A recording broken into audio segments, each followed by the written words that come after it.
Can I ask members... Sorry. Can I ask members to join with me in sending our best wishes to Councillor Wendy Turner for a speedy recovery following her recent announcement regarding her illness. We look forward to seeing her back in the council chamber as soon as she is feeling better. May I first remind you of some domestic arrangements. Toilets are situated outside the meeting room opposite the stairs. Cold water is also available in the breakout area outside the meeting room. If the fire alarm should sound, please leave the meeting room by following the fire exit signs and meet on the Ipswich Town Football Club training pitch. Do not re-enter the building until you are told it is safe to do so. Please switch off all mobile phones or turn them to silent. I would like to remind everyone present this meeting will be broadcast live to the internet and will be capable of repeated viewing. The whole of the meeting will be filmed except where they are confidential or exempt items. If you make a representation to the meeting, you will be deemed by the council to have consented to being filmed. By entering the room, you are also consenting to being filmed by the council and to the possible use of those images and sound recordings for webcasting and/or training purposes. The council, members of the public and the press may film, record or photograph or broadcast this meeting when the public and the press are not lawfully excluded. Finally, can members and officers please ensure when you press the microphone for speaking and you turn it off when you're finished. Can I move to the agenda, please? Item number 1, apologies for absence. Thank you, Chair. We have received apologies from Councillor Turner. Councillor Mansell is stuck on a train and should be here shortly. Thank you. Item number 2, declaration of interest by councillors. Are there any declarations? No, thank you. Item number 3, MC/19/23, to confirm the minutes of the meeting held on the 26th of September 2019 for accuracy only. Are there any issues with accuracy? Yes, Councillor Wellham? Thank you, Chair. I'm a bit concerned about paragraphs 10.2 and 10.3. 10.3 is not really clear. The question was about staff, and I think there was an answer about staff, but it only refers to resources in the growth company, and the growth company isn't explained, so I think that's a little bit unclear. Are there any other issues of accuracy? Okay, can I have a proposal, please? Oh, sorry, Councillor Amerson. Thank you, Chair. I asked at the in the notes 1048 and 1049 last council meeting to Councillor Fleming.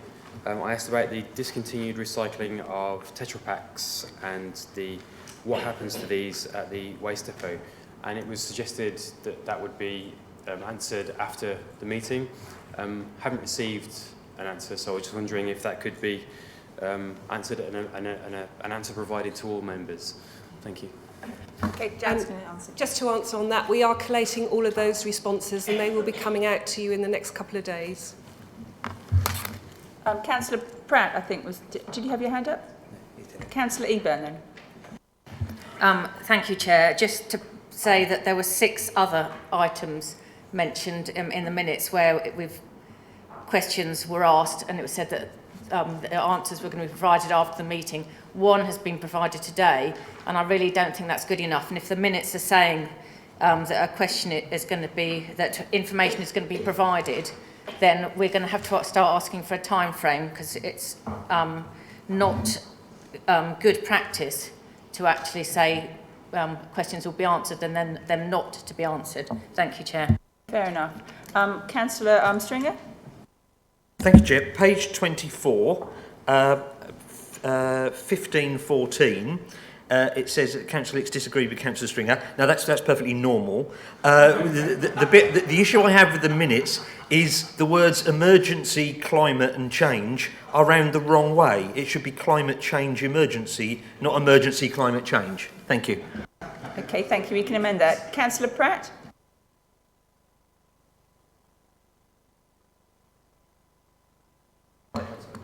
Yep. Just a little typo on 15.13. It says Councillor Pratt suggested new ideas were considered.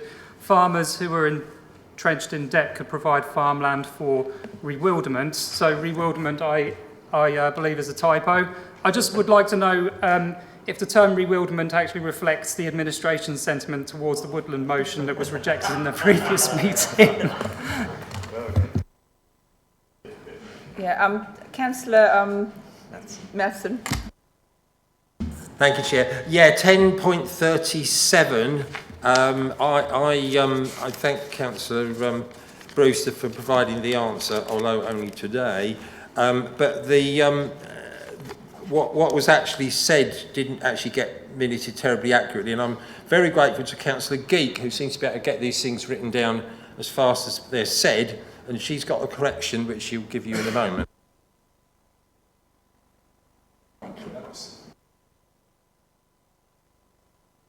I can turn. Oh, there we go. I can turn on the microphone. I think it should be something along the lines of Councillor Matheson asked why none of the information relating to the recent Cabinet report had been put to members. I think that makes more sense rather than having that double negative. And if Councillor Matheson agrees with me, I would suggest that that's what he said. Okay, we can amend that. So can I have a proposer for the minutes, please? Thank you. Happy to propose the minutes, Madam Chair. Thank you. May I have a seconder? Yes, happy to second. Thank you. All those in favour? All those against? Right, that's carried. Thank you.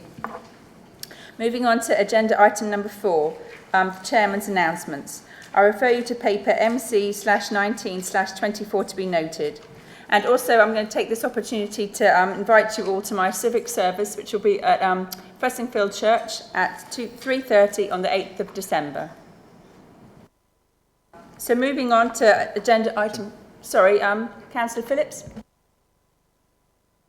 Yeah, as a matter of accuracy, Needham Market Civic Service on the 13th of October, it says the Vice Chair attended. He didn't actually attend.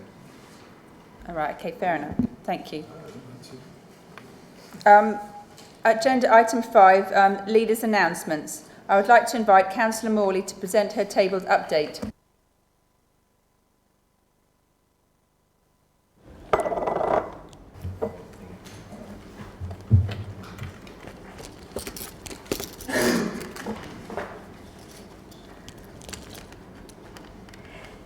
In October, we shared blueprints for the Needham Lake Visitor Centre, which are now being developed to create a high-quality and environmentally sustainable building, including a cafe and new public convenience facilities. This included a drop-in event on Thursday, the 10th of October, at Needham Market Community Centre. We also carried out a survey at the event and have continued to promote this on social media. The plans complement the rural nature of the site and aims to boost the number of visitors to the lake each year, supporting the rural economy and encouraging more people to enjoy a range of outdoor leisure pursuits. We're now encouraging a high-quality, innovative tenant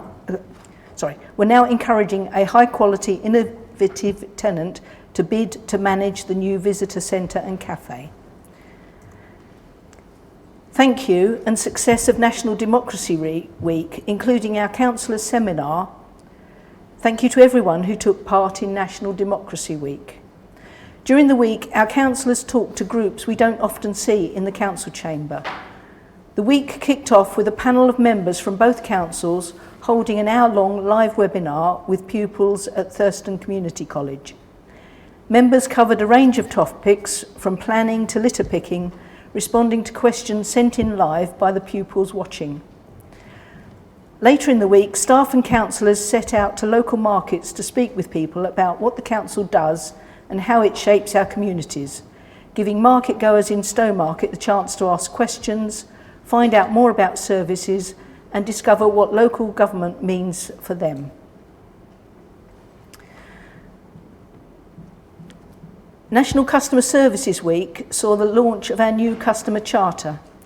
Having identified our customers as one of our 5 core values, during National Customer Services Week, we launched our customer charter, which sets out the clear standards which we expect of our staff and what our customers expect from us. Importantly, customers aren't just our residents, but everyone we interact with to deliver our services. This includes ourselves as councillors, colleagues, businesses, partners, local authorities, suppliers and others.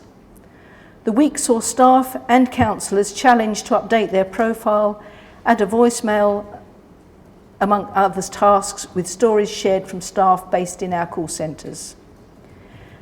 We want to make it clear to all employees that customers are central to the work we do every day, and by making sure we have a clear set of guidelines about what our customers should expect from us, we can be consistent in our approach, monitor our performance, get better at listening to customer feedback and improve our services. If you would like further information about the Charter, please do speak to myself or our Corporate Manager for Customers, that's Sam Lake. Councillor Open Evening at the Mix in Stowmarket is being held on the 12th of November. I'd like to remind all councillors of the open evening being held at the Mix in Stowmarket. You are all invited to attend and hear about the ways in which staff at the Mix are working to support young people. It's also an opportunity to hear from you. If you would like to attend, you must respond to the email invitation you would have received on the 14th of October. During Recycle Week, we ran a series of social media posts throughout the week to get residents thinking about how they can reduce waste and recycle better. The posts included daily challenges where answers could be found on the Suffolk Recycling website. Please do encourage our residents to access the recycling do's, don'ts and tips online via the Suffolk Recycling website. Groups, whether they are neighbours, community clubs or other, can also sign up for free education centres. Empty Homes Week saw us encouraging residents to report empty homes in the district, as well as seek out our empty homes interest-free loans of up to £20,000 if they themselves own an empty home. Following successful take-up this summer, we have extended our free swim programme for under-17s during this October half-term and the Christmas holidays. This will help to promote healthy and active lifestyles in Mid Suffolk. Free swims available at Mid Suffolk Leisure Centre in Stowmarket and Stradbrook Swimming Pool and Fitness Centre.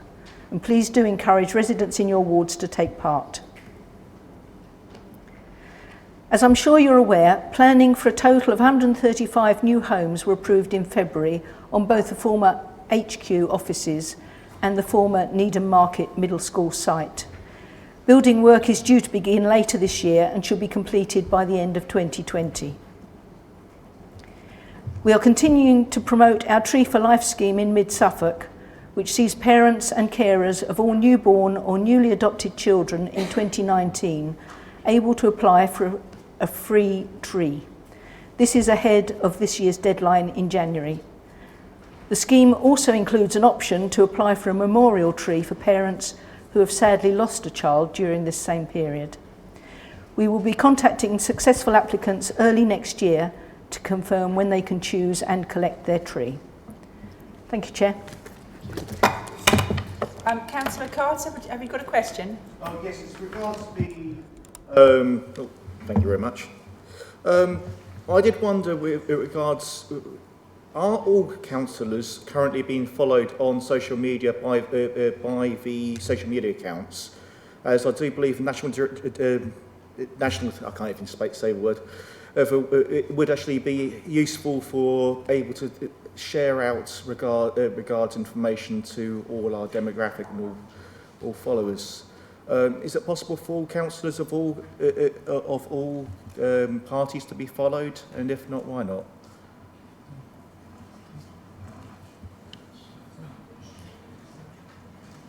Just if I can clarify, do you mean followed by the council's account? Yes. Yeah, that's perfectly possible.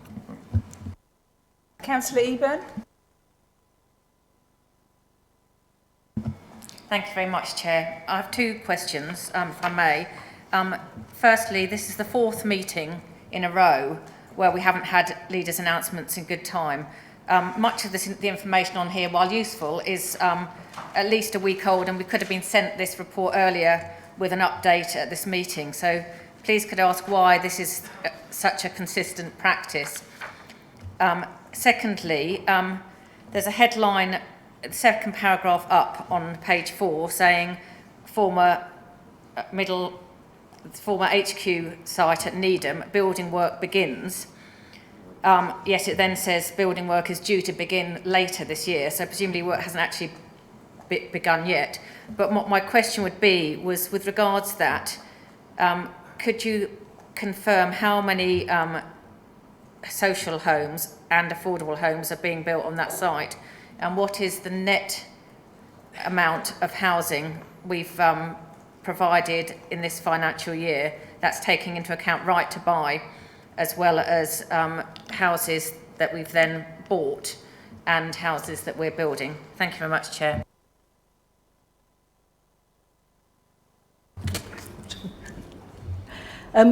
My report is not a report, it's leaders' announcements, and I'll get them out as soon as I can. I cannot promise that they will be out ahead of time with the rest of the papers. They are purely that, announcements. Oh, on the number of social housing, we'll have to come back to you on that. Councillor Stringer? Thank you, Chair. In your leaders' announcements, could I ask, missing from that for me was the announcement from government about the Public Works Loan Board increasing interest rate. Could you answer what impact that's likely to have on our social building programme and our investment programme? And then, given that we've got millions of pounds we've agreed to invest but not yet borrowed yet, will we be revisiting those investments and those decisions in the light of the interest rate having gone up over 400%? Our portfolio holder and the portfolio holder and the Section 151 officer are working their way through those as we speak. Are there any other questions? So moving on to agenda item 6, to receive notifications of petitions in accordance with council procedure rules. Thank you, Chair. We have received a petition containing 87 validated signatures regarding planning application DC 19-01236 in Norton. This petition will be dealt with through the planning process. Thank you. Agenda item 7, questions by the public in accordance with council procedure rules. None received, Chair. Item 8, questions by councillors in accordance with council procedure rules. None received, Chair.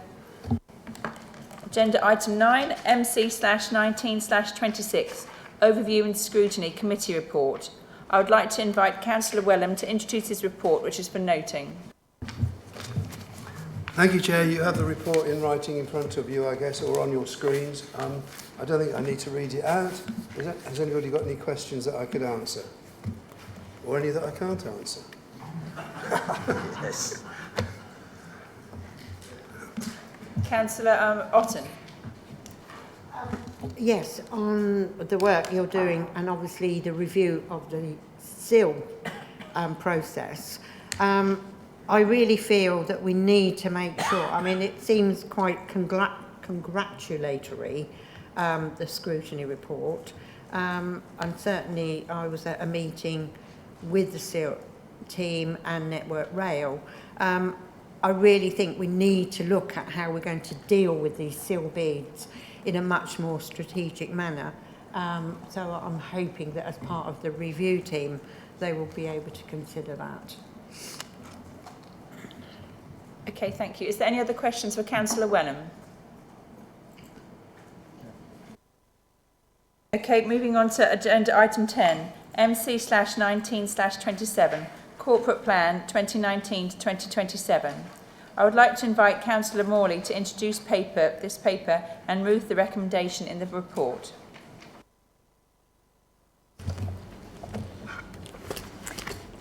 Thank you, Chair. As colleagues on the Council are aware, we have been working on a cross-party basis with our Cabinet colleagues at Baber to review the existing joint strategic plan before it expires in 2020. This work and the principles we have developed to guide the evolution of the corporate plan are set out in Appendix A. The senior leadership team have been supporting us in this work, and it has also been significantly informed by officers from across both councils. I'm therefore really proud to now be presenting this new joint corporate plan, 2019 to 2027, on behalf of the Cabinet for full council approval. Of course, the nature and role of district councils has not fundamentally changed. The new corporate plan, therefore, reflects more of an evolution rather than a revolution. It does, however, provide a more stretching joint vision for the future of our areas and is designed to enable us to address the challenges and seize the opportunities facing our districts and our councils for the foreseeable future. The revised vision and new mission statement will ensure that we provide more confident leadership of our places through greater place-based working. Our interconnected strategic priorities are now firmly enshrined as being the environment, our economy, housing, well-being, our customers and our communities. Finally, by embedding our newly adopted values within the corporate plan, we are more deeply rooting our organisation in what we believe in, genuinely caring about our residents and places and getting stuff done for people. A visualisation of the revised corporate plan is contained within the report, but I've asked that the Chief Executive provides a more detailed PowerPoint presentation, which he will do once the motion has been moved and seconded. If approved tonight, then a further report will be brought to Cabinet to adopt the corporate outcomes 2019 to 2023, which you can see in the orange segment at the top of the diagram. I propose, if agreed by the Chair of Overview and Scrutiny Committees, to bring that report to the Joint Overview and Scrutiny Committee for discussion and debate first before being presented for approval at Cabinet. I therefore take great pleasure in moving the recommendation at paragraph 3.1 that the Council adopts the draft corporate plan 2019 to 27 as visually represented in paragraph 4.5 to replace the refreshed Joint Strategic Plan 2016-2020, and I call for a seconder. Do we have a seconder? Thank you.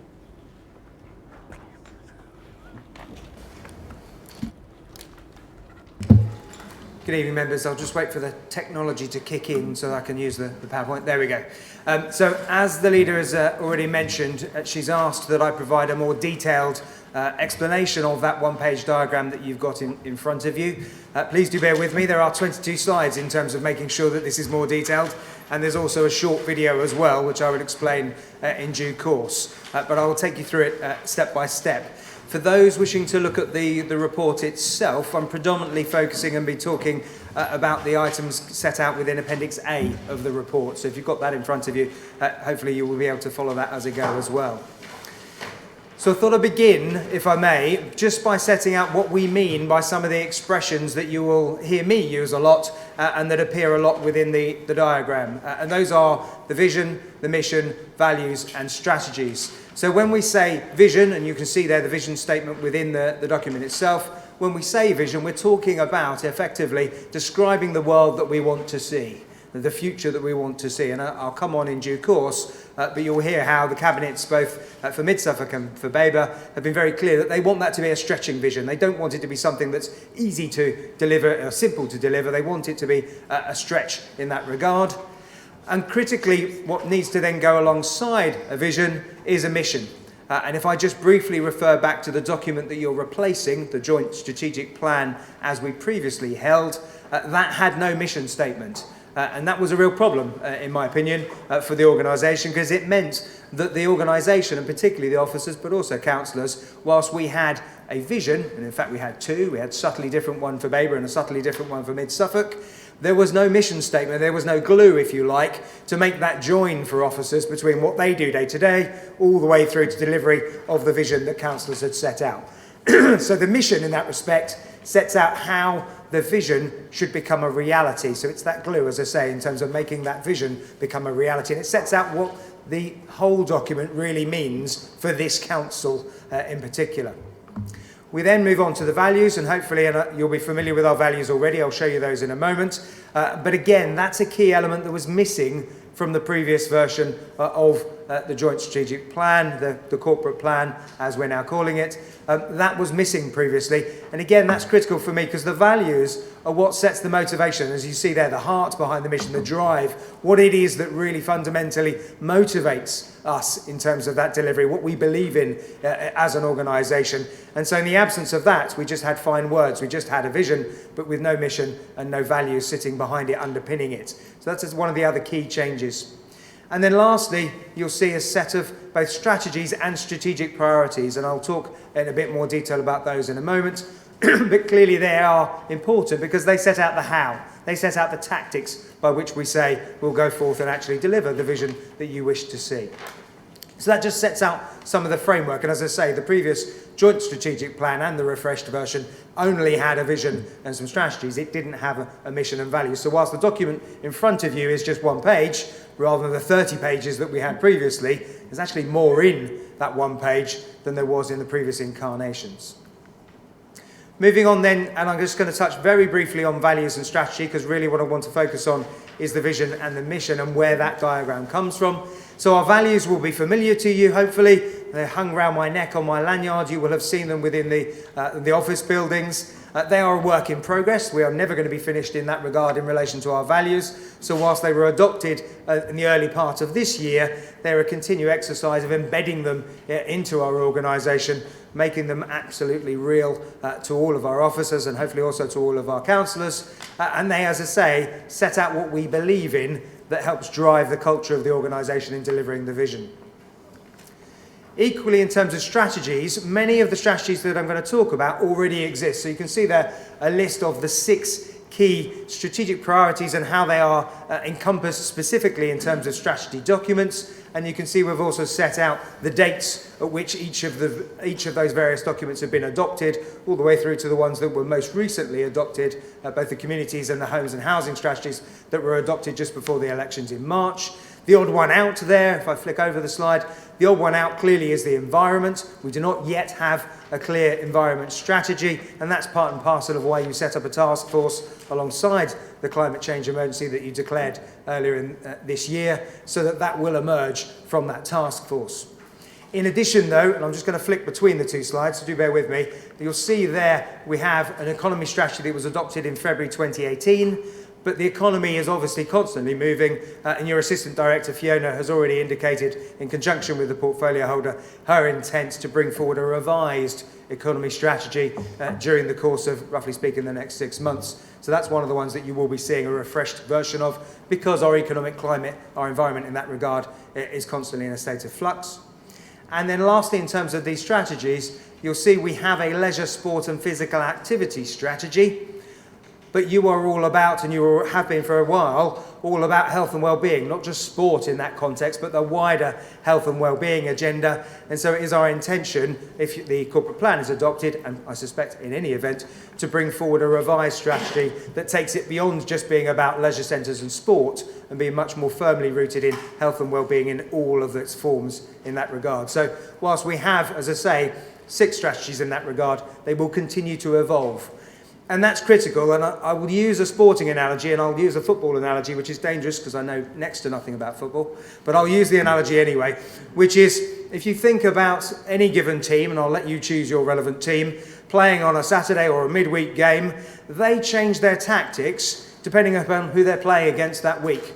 They will also to change their tactics depending on how the game's going during the course of each of those games.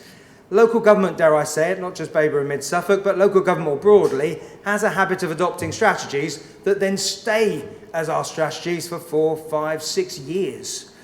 And that's wrong, in my personal opinion. So these strategies need to become much more live documents. They are our tactics. And in that regard, we need to be keeping them constantly under review as to, are our tactics working to deliver the things that you want to see, not just our vision as a whole, but our wider outcomes that you want to see. And if they're not working, that we are updating our tactics on a much more live basis, on a much more regular basis. So that expectation is there in terms of these particular strategies.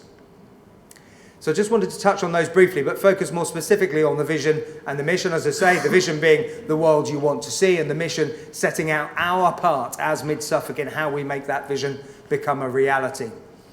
And so this corporate plan has been developed over a course of time. Work started on it just prior to the elections and has continued since. And as the leader has already outlined, that's particularly been through the two cabinets of the two authorities working together on a joint and cross-party basis.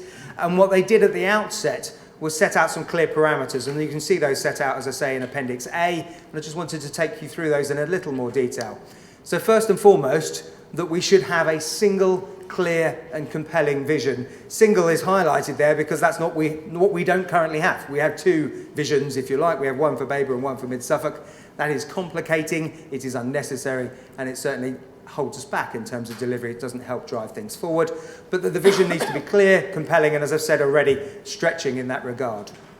That the whole document and the vision itself needs to be a reflection of Mid Suffolk and Baber. It shouldn't be the case that what we produce simply could be cut and pasted, lifted if you like, and applied to any other rural district or borough within England. It should be much more deep-rooted in our places in that regard. The one caveat I would add to that is districts and boroughs provide the same services. So it's not surprising that there will be some commonality across various districts and boroughs, but the aspiration is there to be making sure that this is very much a reflection of our places. That there should be a golden thread, and apologies for the management speak, but there should be possible to make a thread all the way through from the high level vision, that stretching vision, all the way through to every single officer's one-to-one and appraisals and objectives that are set on an annual basis. And so you'll see within the diagram that the one-to-ones and appraisals form part of that, to make that thread all the way through to what officers do day to day on your behalf.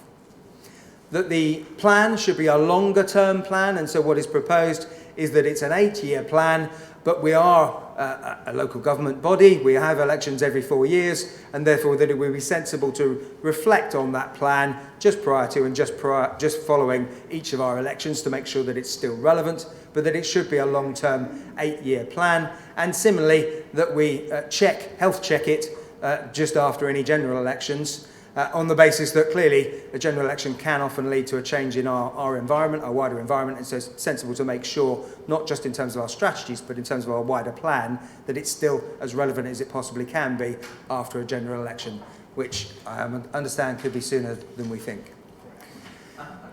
And the last bullet point in relation to that is about the audience. Now, you would ordinarily expect, I suspect, that we think in terms of this being a document for the public. It isn't. This document is very clearly earmarked and set out as being for you, for our councillors, for our staff and for our stakeholders. That doesn't mean that we shouldn't communicate it to the public. It doesn't mean that particularly the vision shouldn't be part and parcel of our engagement with our residents, with our electorate. But the document itself is about how we deliver as an organisation and putting us in the best possible place to deliver as an organisation. That isn't the thing we should be engaging residents on. What we should be engaging with residents is what they want to see us deliver, not the mechanics about how we go about doing it. In addition to that, in terms of what's important to achieve from this corporate plan, as I said already, it should feel beyond reach. It shouldn't be the case that any of you can stand on the doorstep in 3.5 years' time and be able to go tick, tick, tick, tick, we've delivered this. It should be harder than that. It should be something that's constantly causing us to stretch further and further. But in broad terms, if I were to distill a whole of the vision down into a nutshell, it is always about, for me, improving quality of life. And that's what the two cabinets have reconfirmed as well. There is a clear link, and I know I've got planning colleagues in the room, so apologies to them. The local plan is a planning authority document. It is a technical document, of course it is. I'm never going to say it isn't. But it's much, much more than that. And you've heard me say before how the local plan is our blueprint and should be our blueprint for what our district is going to look like for the next 18 years. And so there should be a clear synergy between this corporate plan and our local plan. And you'll see within the diagram, and I'll explain in due course how that comes together. But very deliberately, we have moved away from having a perfectly well-written 30-page document, but a 30-page document that didn't work for the organisation. It has not made the difference that you want to see and that I would want to see for the organisation. And so instead we're moving towards, as you see, a single document, a plan on a page, but supported by digital materials. And that's why I'm going to play the video in due course as an example. It's not the example of digital materials, but it just gives you a flavour of the kind of things that we're looking to produce subject to approval of the corporate plan. By its very nature, any outstanding, so I talked already about those strategies that aren't yet in place, they would obviously be informed by what the corporate plan is seeking to achieve, and similarly work the other way, and the aspiration is to make sure that we look at all of those key strategies, both the external facing ones, those strategic priorities, the 6 I talked about already, but also the more internally facing ones, things like the medium-term financial strategy, things like our asset investment strategy, and make sure that there is a consistency, a thread running across all of them as well, which links back to the corporate plan. And, as I've said already, multiple methods for communicating the vision, the mission, and those strategic priorities to our residents, to the electorate, to the people that we're accountable for.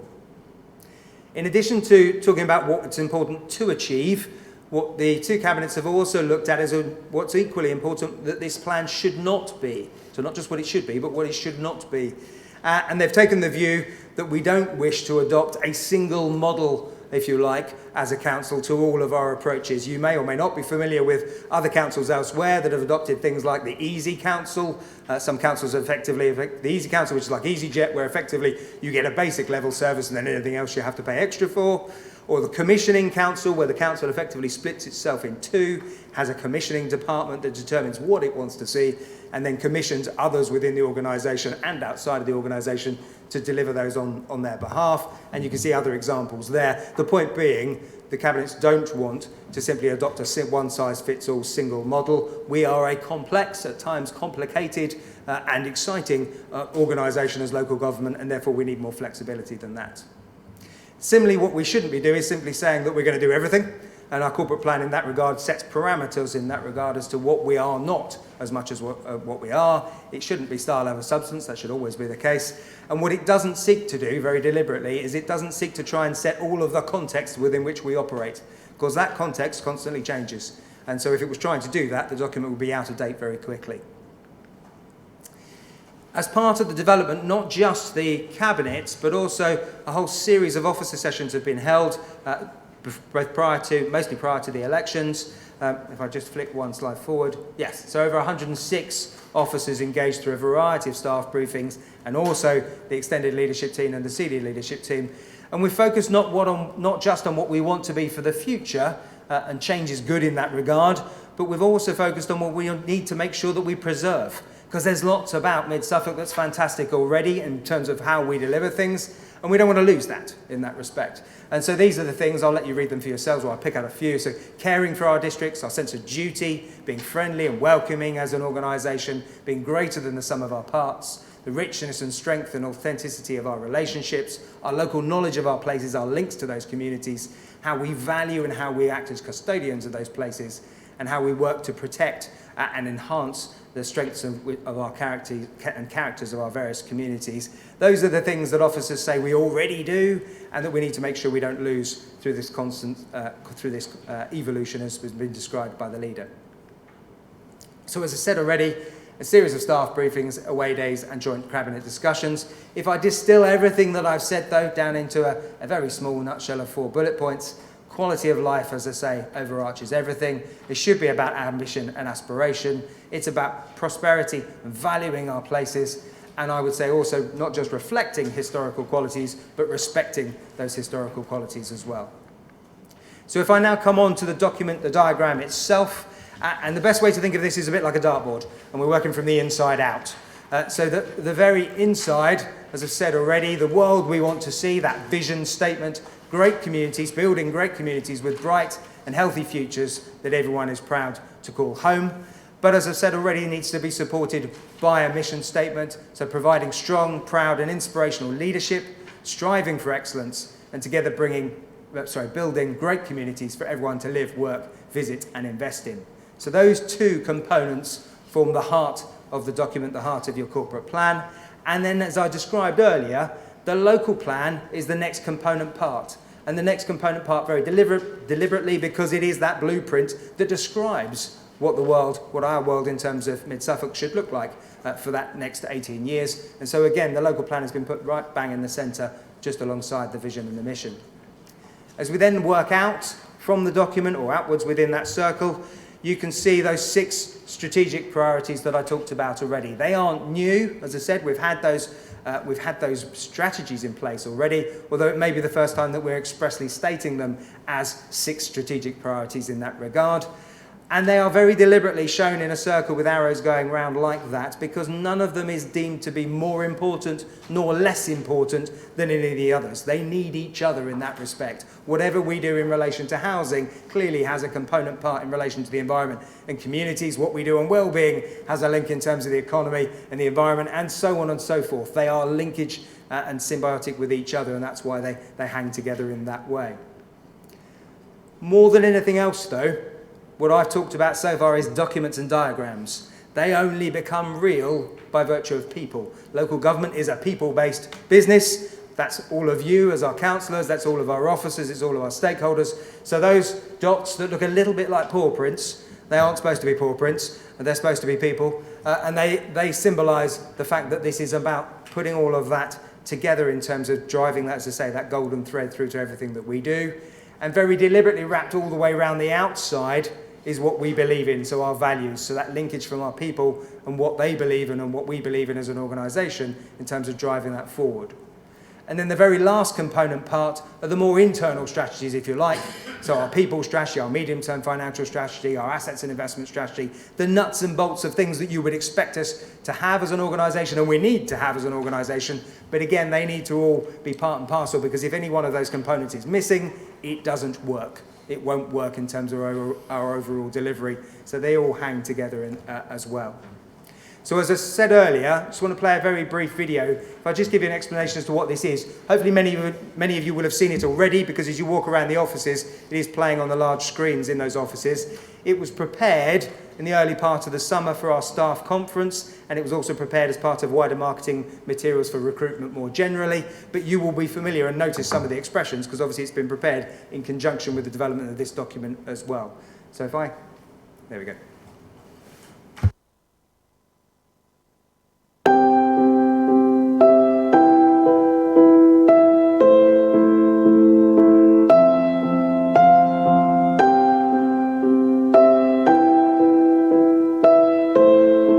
From first light, we start working.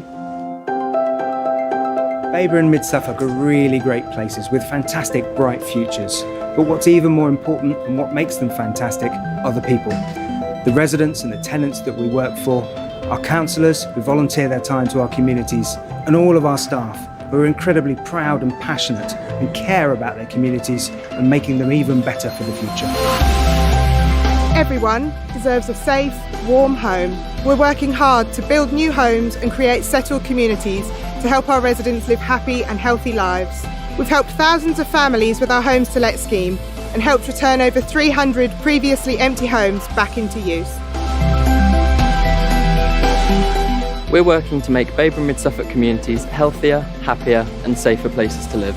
We've committed millions of pounds to replace and refurbish much loved community assets such as village halls, community centres, play areas and sports facilities. Through funding advice and grants, we support hundreds of projects like this new skate park in Sudbury, so that communities can revitalise their local area. Keeping Babur and Mid Suffolk clean and litter-free is really important to us. Our teams and lots of volunteers go out and collect thousands of tonnes of waste and recycling every year. Customers come first for us, that's the bottom line. Our customer service staff know Babur and Mid Suffolk really well. We've created new service points across our district with thousands of visitors. One of our most important jobs is securing the right type of house in the right place. It's not just about new homes. We're helping local businesses set up with the right facilities in the right places. This creates jobs for our residents and supports our economy. This is how we're helping to make Babur and Mid Suffolk great places that people want to call home. At the end of the day, we're all about preserving what's fantastic in Babur and Mid Suffolk, making bright futures for all of our residents and ensuring that everyone is proud to call us home.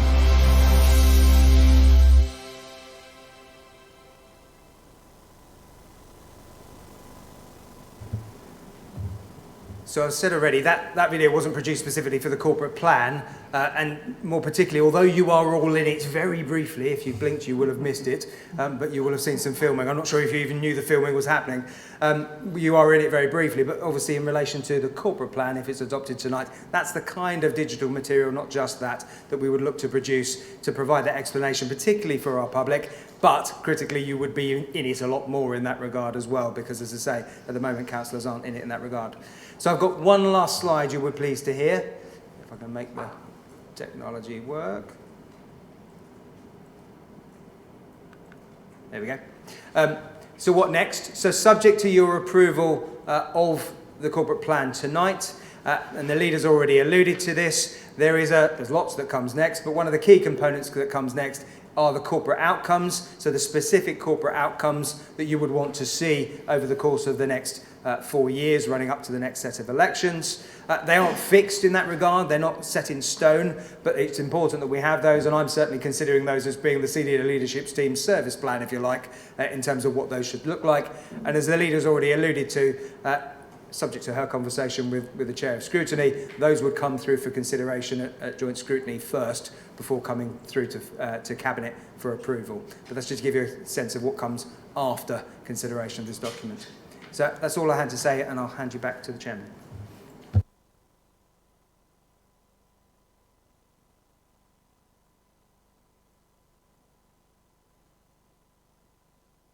So we'll now go into questions. Councillor Eburn. Thank you very much, Chair. I'm afraid Arthur's presentation's raised much more questions and almost confusion than I had before. You mentioned, at one point you mentioned lots of different tactics. You talk about a plan on a page, but I've heard that from several chief executives actually.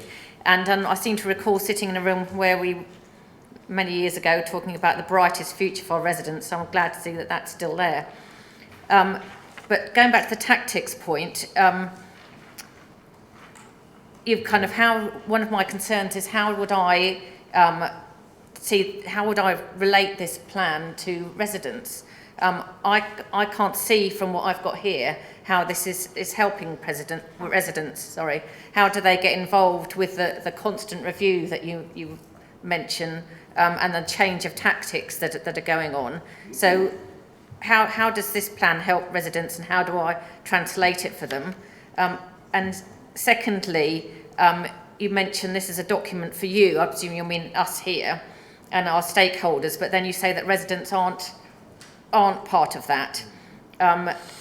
And thirdly, if I may, you talk about the amount of people that were involved in this, but none of the councillors on this side of the chamber have been involved. And given that, we represent a large number, over 50% of residents in this district, isn't that a rather big omission at this stage? Thank you.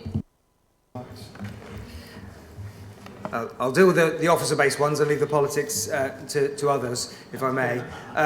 In terms of the tactics and this document, so yes, just by way of explanation, I'll try and explain what I said. So from my perspective, I wouldn't suggest that you try and take this document and explain it to a resident. That, as I said, is not what it's for. That doesn't mean you can't. Of course you can. And it's certainly, if any resident wishes to sit down and talk to me through it or anyone else through it, more than happy to do so. The point I was trying to make is it's that kind of digital material that would help explain it far more than simply being a document. You're absolutely right. I think you won't find a chief exec that doesn't talk about a plan on a page.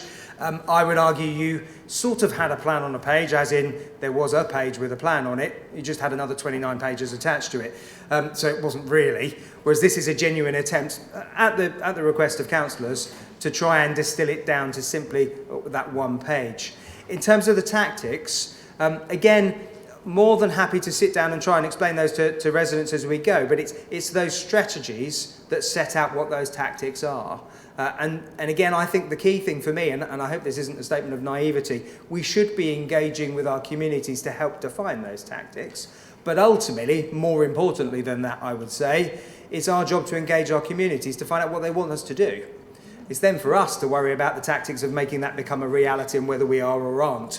And so the tactics, whilst they are totally open and transparent, and my point being, we need to be much more alive to are things actually working rather than simply putting something on a page and leaving it alone for a number of years. So they need to be much more lively and much more monitored, managed and checked in that respect. But fundamentally, I'd still come back to the fact for the resident, they don't care whether the tactic's working, they just want to see the outcome. And so it's the focus on the outcome for them that's more important for me. That said, clearly, in different spaces within this plan, whether that's the economy, whether it's the environment, whether it's housing, all those different elements, you would want and I would want to make sure that this isn't just a conversation amongst ourselves, but we are drawing upon and learning from and listening to our residents in that context as well. I don't know if that helps. Hopefully that helps answer. Yes. Thank you very much, Chair. Because I've just, if we're talking about engaging communities as to what they want to do, then why haven't we? You see, this just seems premature. We haven't actually had that engagement and that consultation to start with. And, we talk about the corporate outcomes piece of work being discussed at Overview and Scrutiny Committee. Again, that's not happened yet. So none of these things, none of this engagement has occurred to actually try to decide what we want to achieve. So it just seems premature. Thank you.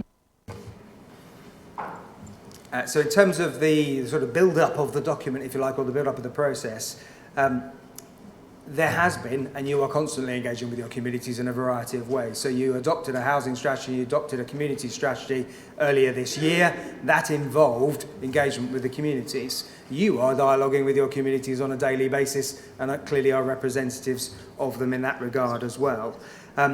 So there is no sensible starting point, but effectively what this document is doing is providing that framework. If you haven't got that framework, then you haven't got the things to bolt into it in that respect. So we've started with that framework, and then it's a constant evolution from there.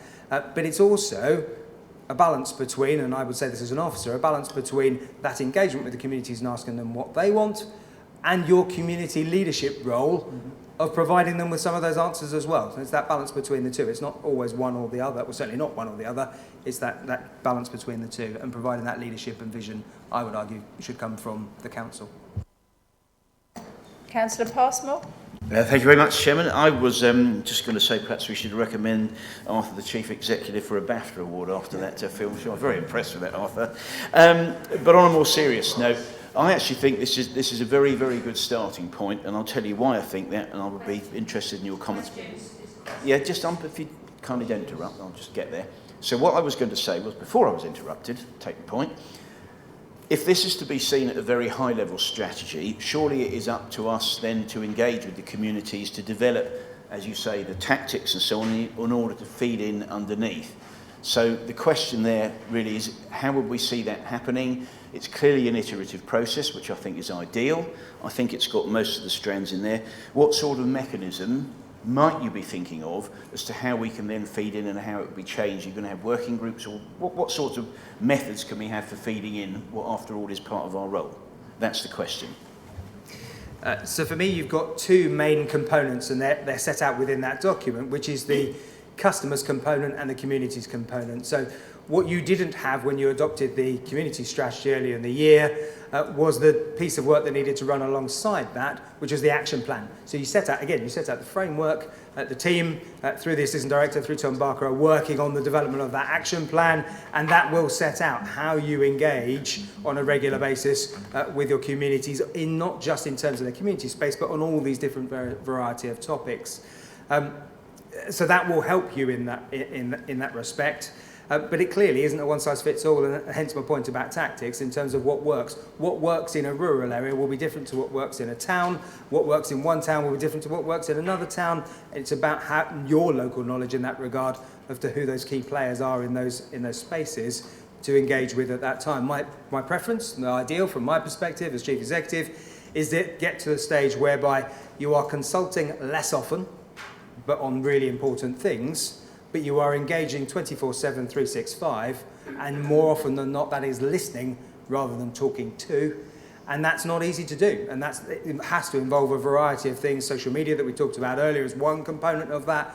You clearly go out and many of you will attend all or very nearly all of your various parish council meetings. We have parish liaison meetings. There's a whole mix in there. But that's a good point in terms of, or good point to mention in terms of tactics of some of those work, some of those clearly don't work. And we don't want to simply be replicating processes across the district if really they're not having traction in that respect. So yes, I would agree. This provides that framework and then it builds and builds and builds from there. Councillor Field, did you have a question? It's really echoes some of the things that have been said already. I find always, to be honest, when I look at these sort of documents, I tend to feel they produce no great harm but don't provide any great direction. One doesn't often see significant changes in people's behaviour because they've seen a pretty diagram with a number of top-level strategies described. Although I do find your comments that say strategies should be adaptive and respond to current situations is clearly correct. They don't need to be put in stone for a number of years. Although I notice nowhere in this document anything that describes speed of response as one of our ideals, if you like. We see many things that say we should have bright and healthy futures. Everybody should be proud to call Mid Suffolk home, and it seems totally and utterly obvious that that is the sort of thing we would all want across the piece. And clearly, as you're saying, perhaps the main work is Do you have a this question, on. Councillor Field? Oh, I do, on corporate outcomes. My real question is that in the past, such documents as these have been produced in a number of workshop type events with involvement from right across the council, right across this council and Baber in the last ones that I can remember. I just wondered why that has not been done at all in this particular case. It could have been, absolutely, and I think it comes back to the point that the leader made earlier. You've not started from scratch with this.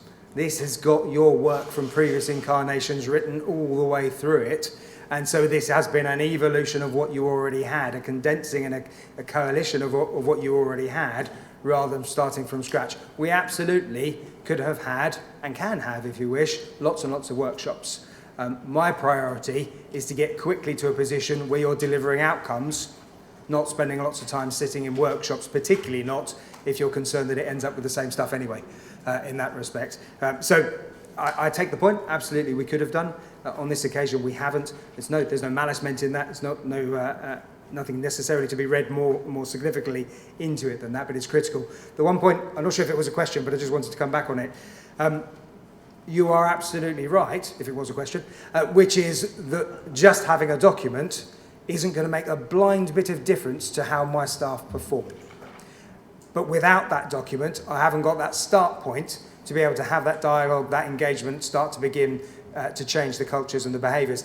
It's exactly the same as just having the values written on a lanyard around my neck isn't embedding values.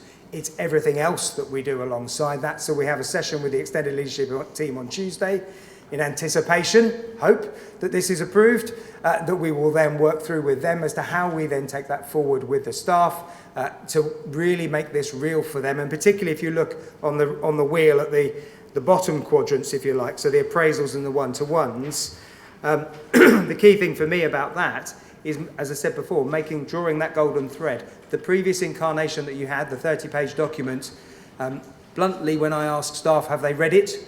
They're very honest and say no. For those that have read it, it hasn't made any difference to what they do either, because we didn't follow through, I would suggest, with making it real for them, translating it for them, and having that conversation with them as to what does this mean in the context of your job? What does this mean in the context of your team? Can you see yourself in this picture so that we are greater than the sum of our parts? It's not just a planning officer delivering planning or a building control officer delivering building control, that we're joining it all up and it's how we collectively contribute to the better outcomes for the district as a whole. So yes, you're right. And those plans are in place to make sure that it does become both embedded and real for people, so that it does make a difference, because otherwise I wouldn't bother doing this. Councillor Carter.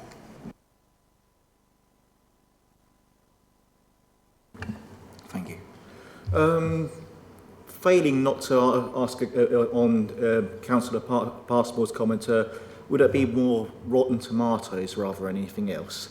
But when this is introduced, and it's a phrase that's used by yourself as well, cross-party, I was just wondering which parties has this been the work of, and also was there cake? I'm not sure about cake, but in terms of cross-party, so it's the makeup of the two cabinets. Obviously, the cabinet within Mid Suffolk contains both Conservatives and an Independent. Within Baber contains Conservatives, Independents, and Liberal Democrats. Councillor Humphreys. Madam Chair, thank you. I agree with Councillor Passmore. This is a great plan. It's a great start, and we all have. Sorry, somebody speaking. It is a great question that's come in, but I'm being polite, unlike you. So please, when I speak in, you'll have your turn later. So the question comes from this. In my other role, in my other world, I actually deal with tactics. Those tactics aren't just thought up, they come from somewhere. They come from experience, they come from success, they come from failure, and ultimately they come from lessons identified. The point I'd like to ask is, do we have a lessons identified matrix? And if so, how do we feed into that to make it more efficient? We do have an exercise of making sure that from a project and programme planning perspective that we're constantly learning lessons, drawing on those mistakes. And I don't know whether you'll be pleased to hear or not, but I actively encourage our staff to make mistakes. Because if we're not making mistakes, we're not making a difference ultimately. We're not stretching ourselves in that regard. So yes, we have a process, a combination of proactively through that project and programme management, and then if you like reactively in terms of our risk management as well. And that includes lessons learned, close down procedures at the end of projects. If members aren't already widely involved in that, we can expand that to make sure that you are, so that you can feed into all of those components.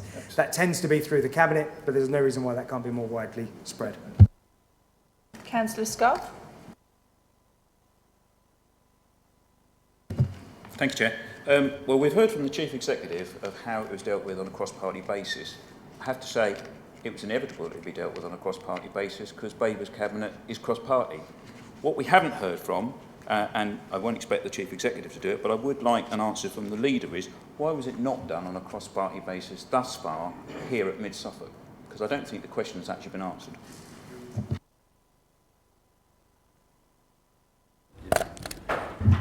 As I've already said, it's a refresh of what has gone before, which was cross-party. And at the end of the day, this is a Cabinet administration plan. The next phase, which will be the outcomes, will be going to scrutiny and people will have a chance to get involved with it then. Councillor Wellen. Thank you, Chair.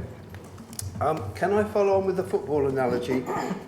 If customers, to use your term, don't like the players in the team, the leader and the team are changed, as happened in a place just a few hundred yards away from here.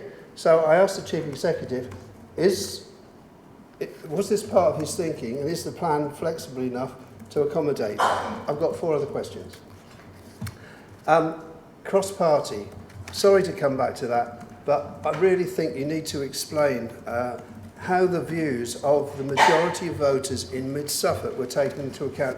It is not the job of overview and scrutiny to find out what the majority of people in Mid Suffolk would have wanted in the plan. I'm sorry, but it isn't.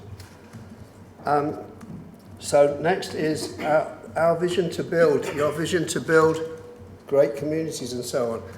We read a lot in there about what the officers want. They clearly had a very significant input. But whose vision is it? Is it a vision that came from the so-called cross-party group, or is it the officers' vision? If the corporate plan, I'm now confused because we read that the corporate plan is for councillors, staff and stakeholders. So my question would be, what document is available for service users and residents, to not use the customer term? But then the Chief Executive says it is for residents, so is it or isn't it? And my last question is, when we look in the Wheel of Fortune, there's no mention there of the community strategy. Is that a mistake, or should it be put back in? So again, I'll try and stay away from the politics. The first question, is it flexible enough to adapt? I'm assuming, as I said, I'm not good at football. I'm assuming your analogy was that if there were political change, would the plan be flexible enough to adapt to that political change? Bluntly, no, I don't think it would, not least because if there was a change of administration, you would want to change it. You didn't have to, of course, but I would expect you. So whenever there's any change of administration, I would expect that administration to want to put their stamp on things like the corporate plan and particularly the objectives and the outcomes that you're looking to achieve. So you could keep it, you could absolutely, I will more likely expect to change it. I don't think there's anything more that I can add in terms of what I've said already about engagement, consultation and the views, but in terms of the vision, no, it's not the vision of the officers. It's very clearly the vision developed by the two cabinets, supported by officers. It's not the officers' words. I've got on a different PowerPoint slide plethora of different words that officers came up with in terms of thinking to aid that process, but ultimately the selection of the vision and the mission in that regard has come from the two cabinets. The corporate plan, just to cover any inconsistency or if there's any confusion, everything that we do is for our residents. This document is not being produced for our residents. It doesn't mean they can't read it. Of course they can. They can watch and listen to my explanation of it just now if they really want to. So it's there for them in that regard, but it's not been built and designed as a tool to engage with them. It's built as a tool to make us as an organisation effective in terms of delivering the outcomes that you want to see and that our residents want to see. And then lastly, I didn't write down enough things. So what was your last question? Sorry. We have a community strategy, but there's lots of strategies on the Wheel of Fortune, but the community strategy isn't there. It's there. So on the 6, on that inner ring, starting at the top with environment, it's the next one along. It's the orange one, communities. It says communities. Yes, I agree, but then it's got these strategies around the outside, but it's not mentioned there.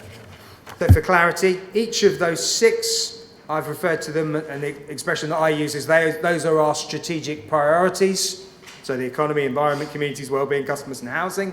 Each of those, as I described earlier in the slides, has a strategy underpinning it. So those 6 that are referred to, 3 of which are under review or still emerging. The other strategies, the things that sit around the outside, the ones you're referring to in terms of medium-term financial strategy, assets, investment, etc., those are internal strategies. They're about how we operate as an organisation internally, whereas those 6 are about how we operate externally. So for shorthand, we just haven't added the word strategy again, but where you look at those purple, green, orange, pink, blue and light green arrows going round, those strategic priorities, each of those is a strategy as well. Councillor Mellon. Thank you, Chair. This is a very brief question, and it's just on the vision. I think it's very clear that we need to get this bit right, but there's something about the kind of the syntax of that sentence which is a little bit unwieldy. I wonder if that could be revisited. It does seem to feel like we are proud to call the future home rather than the community. I wonder if that could be looked at just to kind of tighten it up somehow. Thank you. Thank you, Councillor Carter. Any other questions? Councillor Scarr. Thank you, Chair. Well, coming back to what the leader said in answer to my question, I thank you for your explanation. But I think, although it's an evolution of previous processes, which was cross-party under different councils, not this council, as in terms of its make-up now, why could you have not recognised that Mid Suffolk now has many different and new councillors that could have made a contribution to this project in the beginning?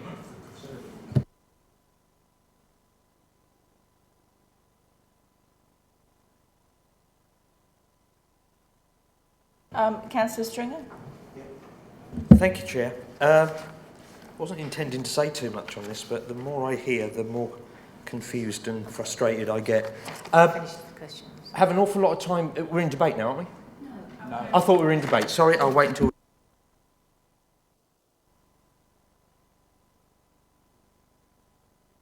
So we'll move to debate now. So Councillor Stringer, would you like to start?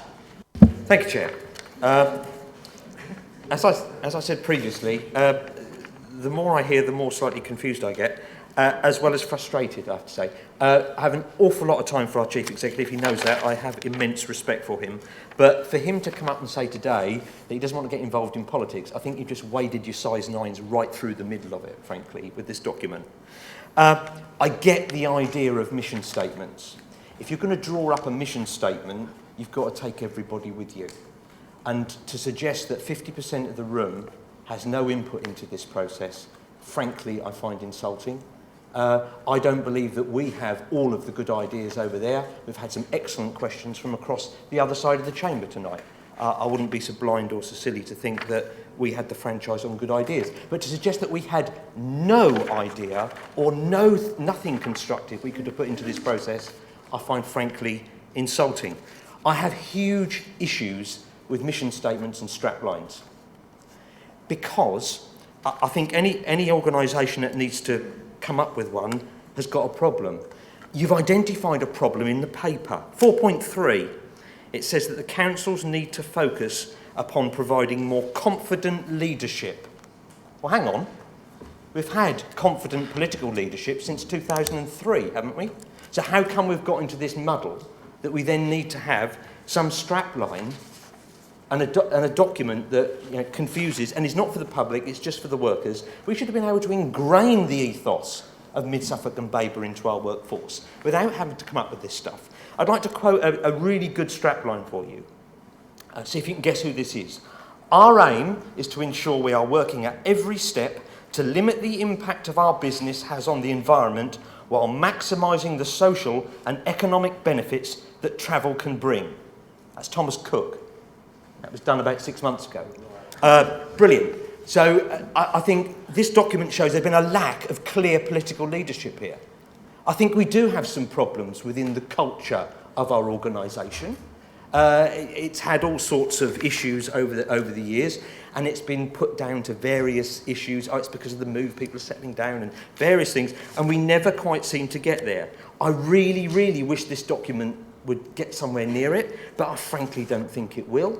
And to put a document out that shows people have just been white and featureless is, you've really got to be careful about what stuff we print and put out here.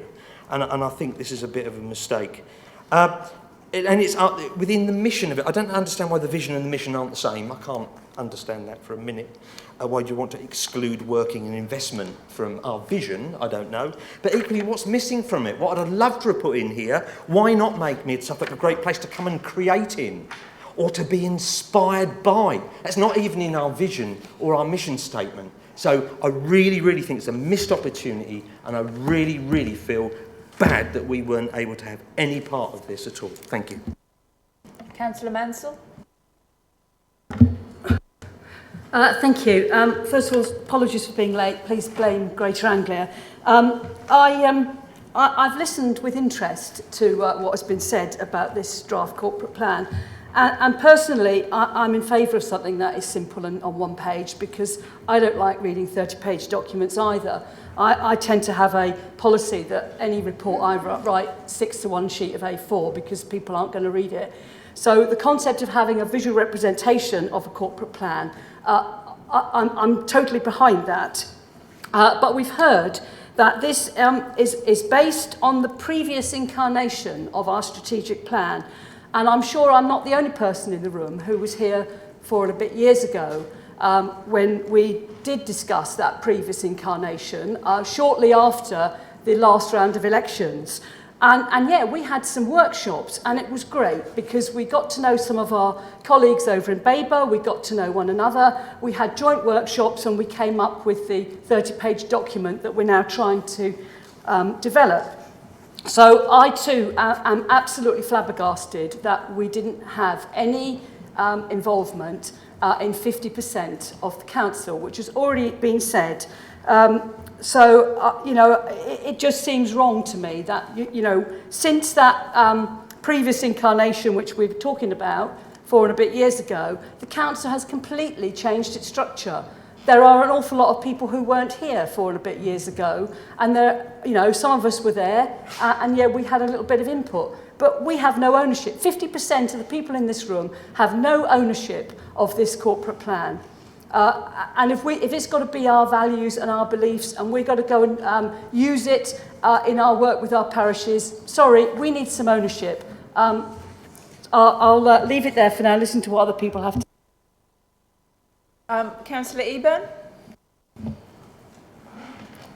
Thank you very much, Chair. I must admit, I too was here 4.5 years ago discussing this, and for the previous 4.5 years ago, discussing similar corporate plans or strategies and so on. But I just find it's so disappointing what's in front of me. I mean, I'm repeating what others have said. We've had no roundtable discussions. We've had no workshops with fellow members and colleagues, no consultations with the communities that we all serve. It's been signed off by a small group of councillors who are not necessarily representative of everyone in our district, representative of some, sure, but not all.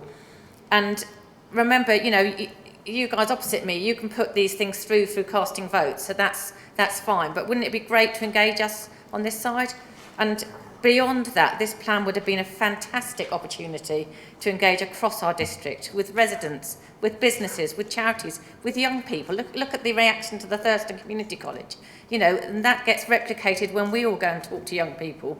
And with all the councillors, in fact, all the people that have been identified earlier in this meeting. And this states, we're signing off here on a plan for 8 years. Yes, you can say it's going to be constantly reviewed and refreshed and so on, but with such a time commitment that we should be signing this off where there's been so little involvement with the most important people it should be serving, that is not the people in this chamber. You know, and as such, you know, I cannot support this, and I personally think it should be deferred until there's been proper consultation across the whole district. Thank you very much, Chair. Councillor Passmore? Yeah, thank you very much, Chairman. Well, needless to say, I don't entirely agree with you there, Rachel. I think there is an unnecessarily pessimistic view of this, because I think this is a very good starting place, but it is obviously up to all of us, and I do mean that, I'm not just saying that, to get involved, to put our views forward. And you know, I think many times in the past, you try to consult on something, you start with a blank sheet of paper, you've got no starting point. Now, you have your views, you're quite entitled to them, that's absolutely fine, that's what it's about. But this is a good proposal. I think a lot of the themes in here and ideas are exactly what we need. For example, if you look at the economy, how do we actually help develop the economy? What is the role of the district council in relation to everything else? There's obviously loads of organisations that get involved in that, but that's really, really important. We had a debate last council meeting on the environment and so on. That is there as a key block, and it's really important we do look at things, be it tree planting schemes, public transport, carbon footprints. There is a huge opportunity there for everybody to have an input. But if we don't have these various themes set out in the first place, I would suggest we're going to end up spending probably another 6, 8 months, maybe a year, trying to get this off the ground. So I hear what you say, but I have to say I am going to support this. I think it's rather good. It's an iterative process. We will all have the chance to put input in there, and surely that's a good way to get going. And as Susie said at the beginning, it is a bit of a refresh of what we sat down, some of us, not all of us, I accept that, 4 years ago. So for me, Chairman, it's a very good starting point, and instead of being unnecessarily critical, I think we should at least give it a chance, but also take a full part in developing it as we think is fit for Mid Suffolk, stroke Baber, stroke Suffolk, stroke whatever you like. Councillor Richardson? Thank you very much, Chair. There are, I think, 2 main points I think I'd like to make as part of this debate. I think the first, which I find a bit bemusing, is that most of the criticisms of this plan have been about the process by which it was put together and not about what councillors would have contributed had they had the opportunity to do so. In this debate, this is the chance where if you think there is something missing from this plan, say so, and we can debate that, we can discuss that. There's been very little, I think, apart from Councillor Passmore's comments, there's been very little actual debate about the substance of what we are discussing. And I think that's particularly what I want to draw upon. Councillor Passmore has mentioned the economy. There's one particular aspect of this plan that I would like to talk about, which is health and well-being.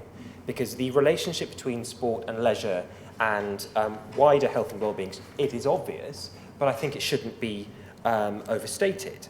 I think it's something that shouldn't be understated. I think it's incredibly important that we use this as an opportunity when we discuss it at scrutiny, when we look at developing these proposals further, that we in Mid Suffolk and in Baber work with our partners in the Suffolk and North East Essex STP. A lot of the plans and the priorities they have around public health tie in exactly and align with exactly the kind of things we can look at as part of our health and wellbeing strategy. Things like reducing obesity, reducing loneliness, reducing health inequalities across the districts.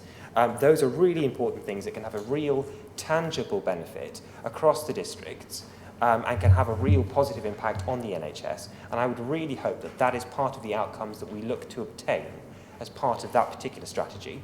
And so for that reason, and for much of the other areas that we are prioritising as part of this plan, I would really support this corporate plan and will be voting in favour of it. Councillor Hicks. Thank you very much. I think you've absolutely nailed it. What's interesting today, and actually I'm really, really disappointed in the opposition. I think it's a really sad day that the opposition is now coming in here and at every opportunity just finding criticism of the administration rather than working with us. It's really it is so disappointing. Point of order, Chair. Could the Speaker list the opportunities we had to input into this document? It's my time to speak, not yours, Councillor Stringer. And what I think is really disappointing is you just come in here and oppose it for the sake of it. This is a good plan that has been thought through, that lays foundations for us as an administration to move forward. Of course you're going to come in here and find fault in it. You're the opposition. There are only 11 Green councillors. There are 17 Conservative. Well, 11 today. 12 normally. There are 17 of us. You are not the administration. You are the opposition. So it'd be much better if you could actually come in here and start working with us and saying, great plan, let's tweak it this way, this is what we can do, rather than coming into every meeting and just for the sake of it opposing. Disappointing. So I am also extremely disappointed, but for another reason, and I will be supporting this paper. Thank you, Councillor Stringer. Madam Chair, thank you. On the same theme, really, I'm also disappointed, as you might have established. I look at this and I wonder what you would change, honestly. No, seriously, what would you change? Every headline is in there. Everything we need to be concerned about is in this plan. This, by the way, is a plan. What the plans do, they evolve over time due to environment, due to circumstance out of control, environment, new technology. There are different ways in which this will evolve over time. And you will be involved, without a shadow of a doubt. And you're absolutely right. Every time you come in and you knock things, well, do you know what? Be constructive. You might get more support from us and from people outside this chamber. The facts are, there is nothing here that is really, really bad. This is all good. It's a great plan. And it's going to evolve over time. And by the way, just so we're clear, we didn't have any involvement either. But we're not complaining because this is a good plan and we'll get my full support. So stop whinging, get on board. Councillor Mattison. Thank you, Chair. Well, plenty has been said already about the legitimacy and lack of legitimacy of the document, so I won't go over any of that again other than to just remind people that 59% of the voters were not represented in preparing it. But the other reason I would certainly not be supporting any document, frankly, that has the word customers so centrally installed in it. The word is inaccurate as regards our residents, and what is worse, it's counterproductive, and it will work contrary to the vision and to the mission and to the delivery of quality of life. And that's just ridiculous when you think about it. And it's been mentioned the work that was done 4 years ago and 8 years ago.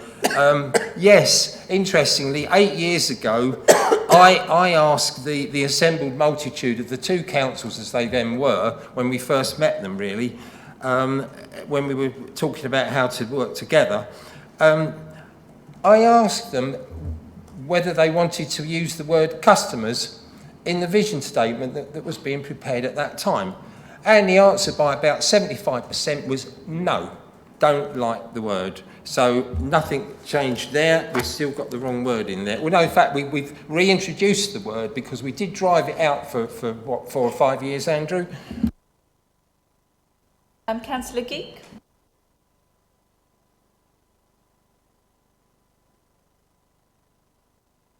Sorry. Oh, I'm pressing the wrong button, perhaps. Thank you, Chair. Councillor Humphreys says that there's nothing in the plan that's contentious, and that's true. You're absolutely right there. That's largely because there's very little in it. As a new councillor, I've spent quite a lot of time baffled at what we're being asked to vote for today. I see that indeed we need an appropriate corporate plan. I get the reason for the resolution, but the recommendation from Cabinet that we're being asked to vote on still doesn't make sense, even after that very informative PowerPoint and this useful debate. Now, when trying to work out what we're being asked to agree on, I looked around and I found the previous strategic plan that's being replaced. I found all those background documents, but I couldn't find anything else. I couldn't find corporate outcomes, service plans, projects register, people strategy, and so on and so forth. So I came to the conclusion that this isn't a corporate plan, it's a picture and it's an appendix of 651 words. What it is perhaps is a plan for action to compile a corporate plan, or it's a framework for a corporate plan. And those are all good things, and no doubt if we'd been asked to adopt those frameworks, plans for plans, etc., we would have been a bit happier because we'd have seen a way through to where we were going. But why wasn't it described as such? Why is it referred to as a corporate plan as depicted in a visual representation? Now, I agree with those who've said, how are we going to explain this to our residents? I would love to know from somebody how to answer people that then say, so what's in this corporate plan? Councillor Mansell, you have already spoken. I understand that I have. Oh, I'm sorry. I have already spoken, but I think you've all got a piece of paper in front of you. Well, I've certainly been given a piece of paper, and as I said, I missed the beginning of the session. In that I listened to Councillor Hicks, and yeah, I'd love to be able to work with you, honestly and truly. And I don't actually have a problem with the concept of a visualisation of a corporate plan. I may be the only one on this side of the table who doesn't have a problem with it, but as I said before, we didn't have any input, and the thing that I believe is missing from the plan, if we're talking about what is missing, we have a theme of environment, but I don't believe that that is the same as environmental sustainability. And since all of those previous documents and the election, we as a council have declared a climate emergency. So I honestly believe that the environmental sustainability should be one of the all-encompassing themes, not just a sixth of a segment or whatever it is. So I would like to move the amendment that I believe you've all got on a piece of paper in front of you, that the council adopts a draft corporate plan based on the visual representation shown in paragraph 4.5, but with the inclusion of an environmental sustainability theme, which includes, but is not limited to, resource management, transport, built environment, biodiversity, etc. And that underpins all activity within the council in line with the climate emergency, which was declared on July the 27th, 2019. The final design of the corporate plan is to be agreed by the 3 group leaders in advance of any publication. Do you have a seconder? I would like to second the proposal. Thank you. Councillor Morley, do you accept this amendment?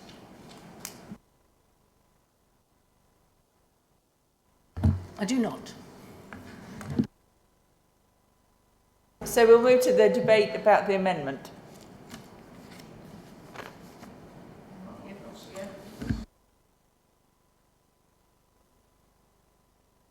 There we are, buttons as well.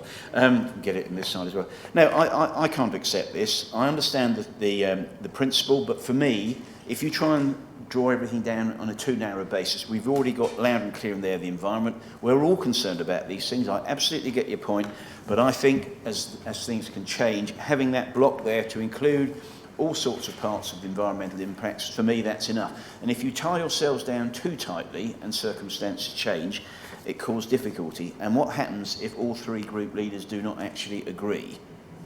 Then I think you're going to bang back, and didn't really want to mention the word Brexit, so I'll say Burko instead, but you could have all sorts of difficulties. So we really got to be careful. For me, having that building block there of the environment is exactly what we need.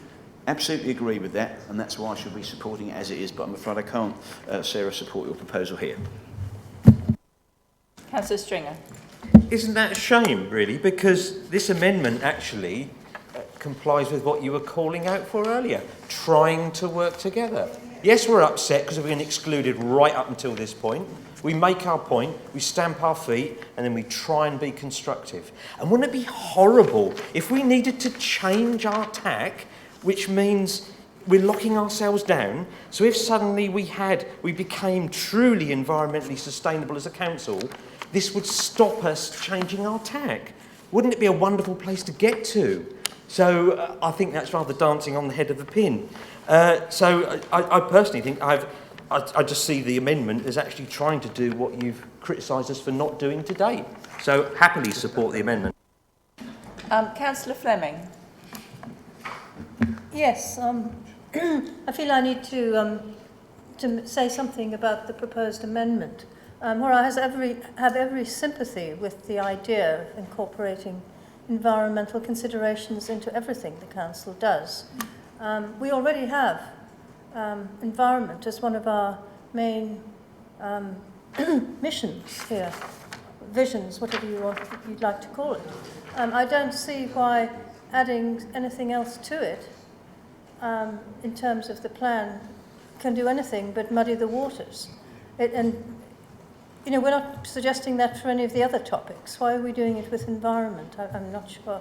That actually, environment is, in terms of what the district's duties are, is different to taking care of housing, planning, and the other functions that we do, because environmental stewardship carries through everything we do.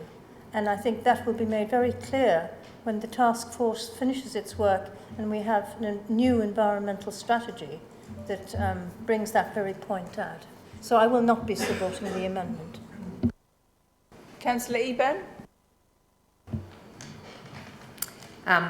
Thank you very much, Chair. I think this is a vital component. If you want to put it in pictorial terms, I would put a line saying sustainability above the local plan and between your strategies, if that helps for you to visualise it.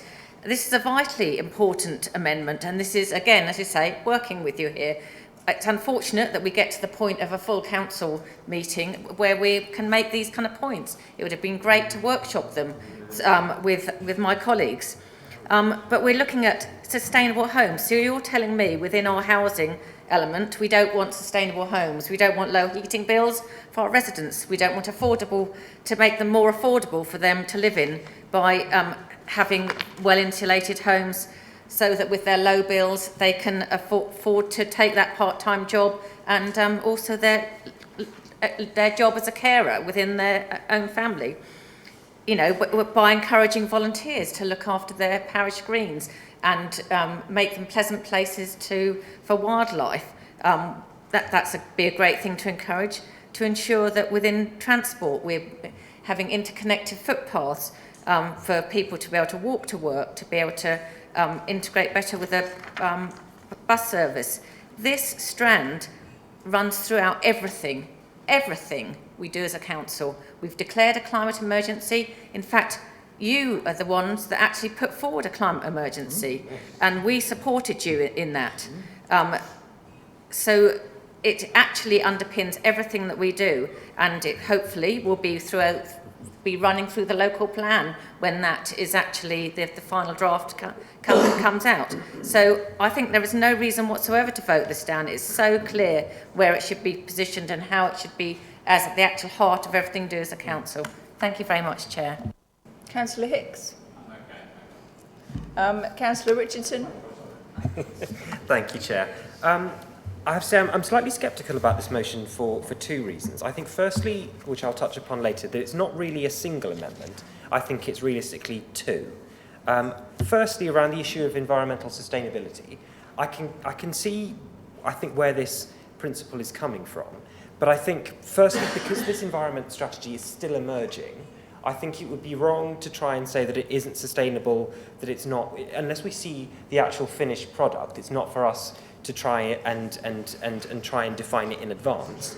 And I think, generally speaking, with the 6 strategies we have as part of this corporate plan, if a strategy isn't sustainable, it's not a strategy, it has no value. I think if we're going to be scrutinising this and saying it is or isn't sustainable, then that's something which happens when we have concrete ideas about what our outcomes are. And the second reason why I'm slightly sceptical about this is because for all the merits of that first part of the motion, it's the second part of the motion that troubles me, that the final design of it has to be agreed by the 3 group leaders. And that, to me, seems like it's trying to tie the hands of this council. If there are, like there is today, if there are currently 17 councillors on this side of the chamber and 15 on the other, if we're being told that unless we have the agreement of each of the group leaders, we can't pass it. If it's the will of the council but the 3 group leaders haven't agreed it, to me that seems to be completely undemocratic.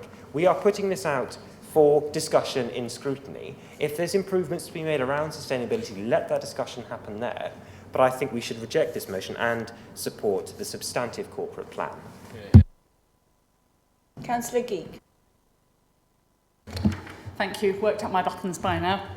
I just wanted to make the point, perhaps to Councillor Fleming and others who feel that who want to ask, why is the environment in any way different to any of the other priorities?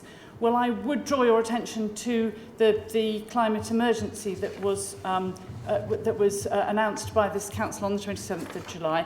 We haven't, as far as I know, got a communities emergency or a wellbeing emergency or a customers emergency or a housing emergency or even an economic emergency. But we have got an environment emergency, which is, as Councillor Even says, underpinning everything we do, even more than the local plan, which itself is underpinned by our need to continue to have sustainable life on this planet and in this country and indeed even in this district. So that is the difference. That is why this is such an important amendment.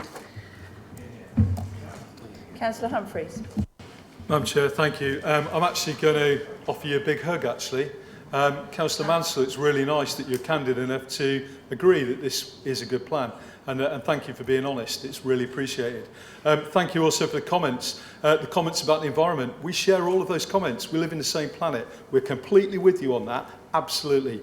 But the reason I can't support this really is just because of the contents within it. And I actually get what you're trying to do, and I actually do support your ambition, but it's just the way it's written.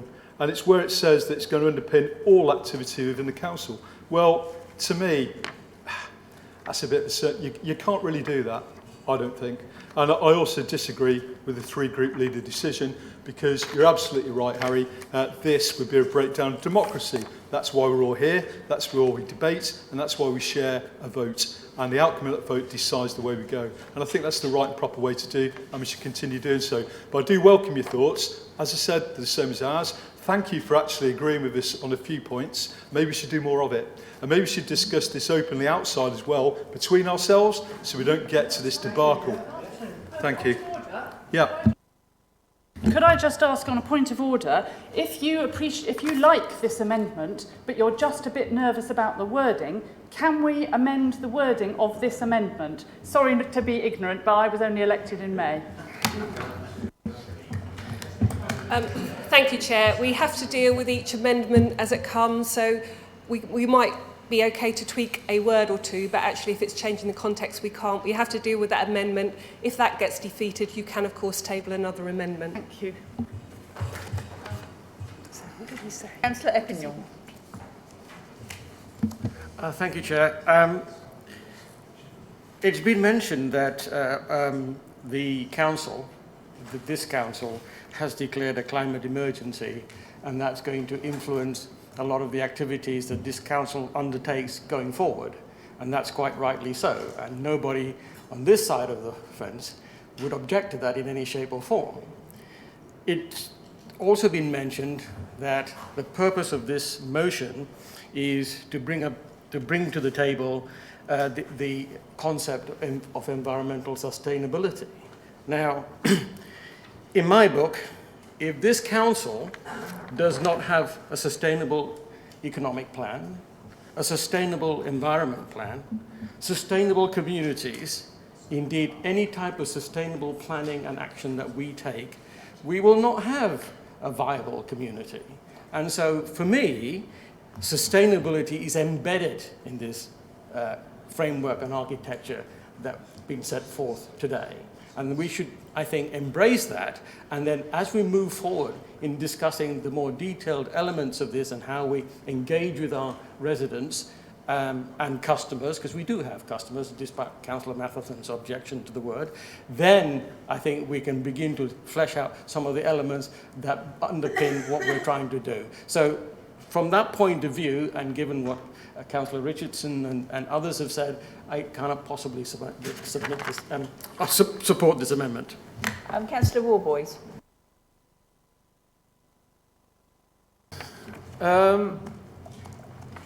It's been very interesting. My original concerns were with paragraph 10, environmental implications.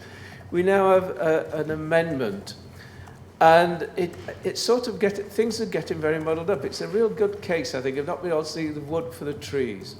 The environment is not a building block. It's a foundation. Everything depends upon the environment. We can't have a housing strategy without an environment.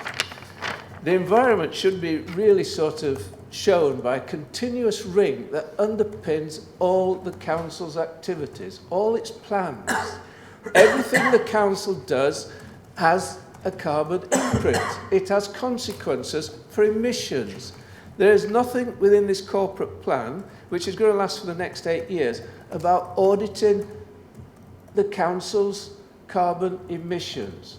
If we don't start counting the council's carbon emissions, we're never going to know whether what they were, what they will be, or what they're going to be.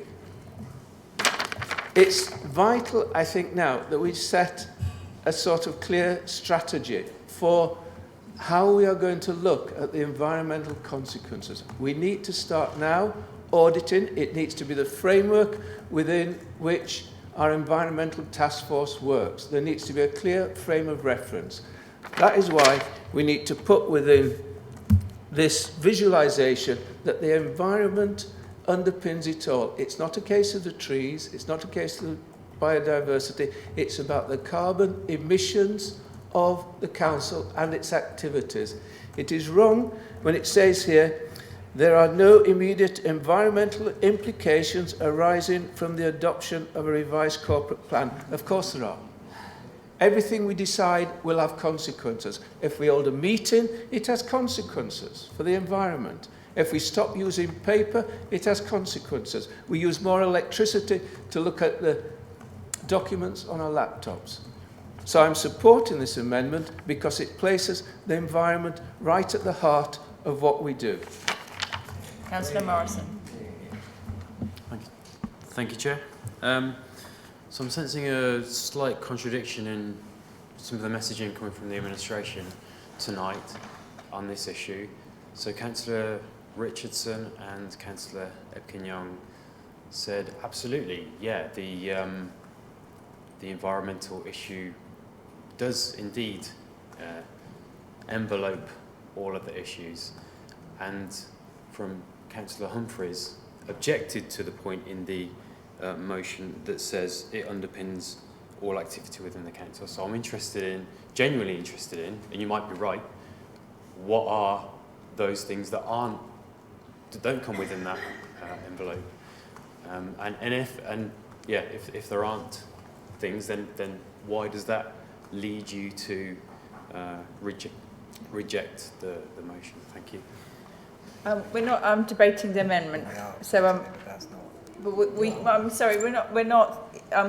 Councillor Humphreys cannot answer your questions at this point. That's right. Why not? We're in debate. We're debating the amendment, and it's not a question and answer time. Right. Isn't that? So, Councillor Pratt. Yeah. Thank you, Councillor Warboys, for putting that really succinctly. I don't think I can put it better myself. And Councillor Epping-Young, you have said that sustainability is in everything that we do as a council. So why not just agree with the amendment and stick it on the plan? Another thing I would just like to mention is that you have said to us, as the administration, that this is just a framework, things that we can kind of ad hoc kind of stick things onto it. And, you know, in that capacity, putting sustainability at the heart of it should not and would not affect the outcomes of the Environment Task Force group. So I think that, you know, there's no kind of underhand sort of thing going on here. And I think that, yeah, if everything that you've said there about sustainability being at the heart of everything the council does is true, then vote for the amendment. Councillor Field. Thank you. I think I too welcome Councillor Warboy's input. But I really feel that we've been listening to deep and meaningful intellectual debate for a substantial time. And I come to the conclusion that in 18 years as a councillor, I have never, ever known one of your councillors vote against the group decision. And I recognise that there are 17 of you on that side of the chamber and 15 of us on this side of the chamber. So why don't we just put this to the vote and stop wasting our time? Is there a proposal? You didn't hear. John, was that a proposal? It is. Have we got a seconder? Thank you, Councillor Phillips. Shall we put this to the vote then, whether we vote on it or not? All those in favour?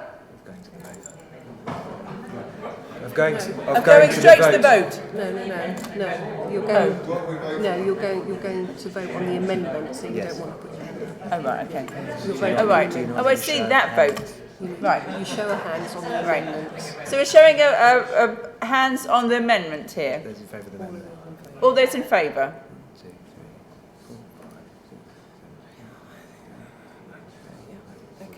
And all those against? Right, so that's lost. So now I think we've done a lot of talking. We're going to go straight to the vote of the substantive motion. So all those in favour of that? All those against? Right, that's carried. Right, so we're moving on to agenda item 11, the Haughley Neighbourhood Development Plan. I'd like to invite Councillor Byrne to introduce this paper and move the recommendation in the report. Thank you, Chairman. Chair, councillors. The report before you updates Council on the Haughley Neighbourhood Plan and recommends that in light of the recent local referendum result that 1, it be formally made, that is adopted as part of this Council's development plan, and 2, that a decision statement to this effect be published with immediate effect. Now, work on this plan commenced in late 2015 and it has been through an extensive period of preparation, public consultation and has been independently examined. Paragraph 2.1 reminds us that if the majority of those who vote are in favour of the draft plan, then it must be made by the local planning authority within 8 weeks of the referendum. The referendum took place on the 29th of August and, as set out in section 4, the declared result was as follows. The total number of votes cast was 345, which was a 25.8% turnout. The number of yes votes cast were 304, and that was 88% of all the votes cast. The number of no votes cast was 40, 12%. The number of void ballot papers, 1. Paragraph 4.6 refers to the draft final section statement appended to the report. A copy of this will be sent to the Parish Council and be published on the appropriate page on the Council website. The remaining sections of the report provide details on the financial and legal implications of the decision to adopt this plan. This decision today means that the Haughley neighbourhood plan becomes the 5th such plan to be formally adopted in Mid Suffolk. Now, finally, I would like to take this opportunity to offer my congratulations to all those who have been involved in getting this plan to this stage, and I ask that Council endorse the recommendations as set out in the report. Thank you. And at this point, I would need a seconder, please. Can I have a seconder? Thank you, Chair. I'd be delighted to second it. Thank you to Councillor Byrne for proposing this. This referendum took place at the end of August. We'd have liked to have seen it at last month's meeting, and it's a shame that many of the people involved aren't able to be here, but the travelling time and such precluded that this evening. However, it's really great to see this coming forward, and I congratulate all those involved. From my first mention of it to a parish council meeting, to various parish council chairs taking it on, and then consequently encouraging a very committed group into taking it to a conclusion. And hopefully this is some of the community leadership mentioned earlier in our meeting. This has involved thousands and thousands of hours of volunteer time, and those of you who have been involved in neighbourhood plan will know what I mean. And yes, some professionals involved as needs be and paid for, but the majority of work is by calling on those in the parish to work together, whether it's holding an exhibition, whether it's delivering leaflets, taking photos of key views, briefing professional bodies, drafting, checking again, and writing the plan. It is a huge effort and has finally paid off for the adoption of this plan today. It's also of great comfort to groups such as this to see neighbourhood planning policy being taken into account at planning committees, such as at the meeting on the 16th of October, where an application was refused due to non-compliance with that particular neighbourhood plan. And finally, referring to my first point, I'd really like to thank all the officers concerned, those sitting here tonight, and I reiterate the point I've made at least 3 of these meetings, that we do need to have more resource here at Mid Suffolk to support communities to bring their plans forwards. But I congratulate the community of Haughley in bringing this forward, this plan today, and I urge everyone here to support it. Thank you very much, Chair. Does anyone have any questions? Okay, we'll move straight to the vote. All those in favour? All those against? Right, that's carried. So moving on to... Point of order. Sorry. I want to talk to the motion. Oh, right. Any questions? No, what would you like to say? I would very briefly like to have taken the opportunity, a very rare opportunity, for a county councillor to speak about a planning issue at a Mid Suffolk meeting. To be able to bring some of that view into the chamber is actually quite helpful. I'd like to personally thank all the volunteer effort, because I've helped some of the groups and the individuals that have been involved in this. What's really, and also to reiterate, last week we had a committee here unanimously back a made neighbourhood plan against a recommendation of an officer, an on-balance recommendation. And that was very powerful and I think very pivotal. So I'd just like to reiterate all those that will be, I hope, using this plan and future plans we've got on the agenda tonight in the future, because I think they can become a valuable tool in actually empowering communities to decide where the housing goes to make their communities truly sustainable. Thank you. Thank you. So we'll go back to the vote. So all those in favour? Oh, that's carried. Unanimously.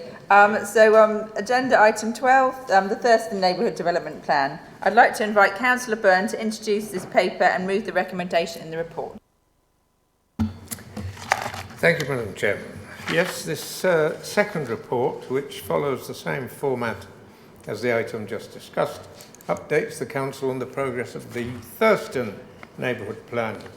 And in light of the recent local referendum result, it too recommends that the neighbourhood plan be formally made and that a decision statement to this effect be published with immediate effect.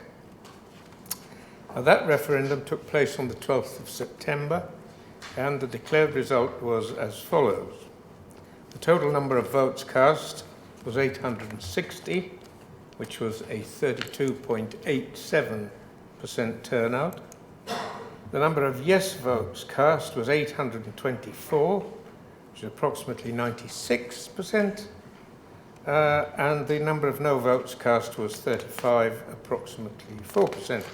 And the number of void ballot papers, again, was 1. Now, that decision today means that the Thurston Neighbourhood Plan becomes the 6th such plan to be formally adopted in Mid Suffolk. And as with Haughley, my congratulations to all those who worked on the Neighbourhood Plan, and I ask again that the Council endorse the recommendation as set out in the report, and I look for a seconder. Thank you. Councillor Richard. Thank you, Chair, and thank you to Councillor Byrne for introducing this report. I'm delighted to second the recommendation before you. Like many councillors have said already, I just want to say thank you to all of the hard work that has gone into the production of this plan by individuals and, of course, by Thurston Parish Council in particular.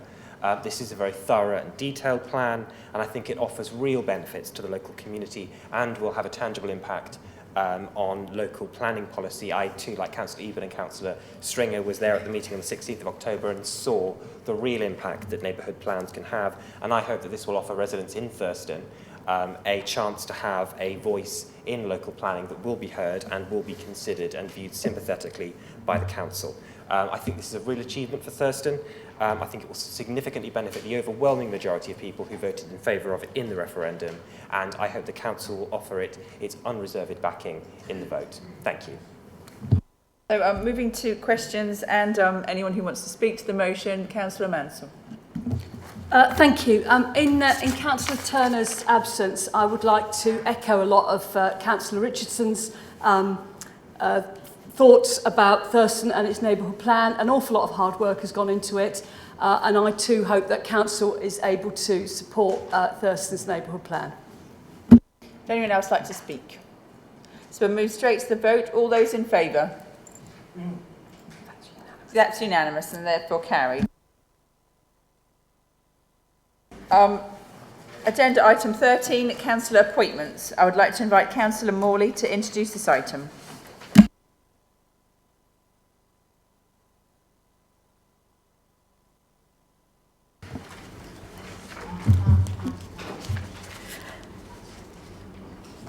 This is to agree the following appointments on the Community Governance Review Working Group.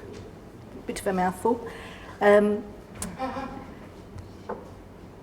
I'm replacing Councillor Julie Flatman, and Councillor John Whitehead will be replacing Councillor James Caston on this working group. Can I have a seconder, please? Are there any further changes in addition to those already tabled? All those in favour? That's unanimous. That's been carried too. So that's the end. The date of the next meeting is Thursday, the 12th of December, 5:30.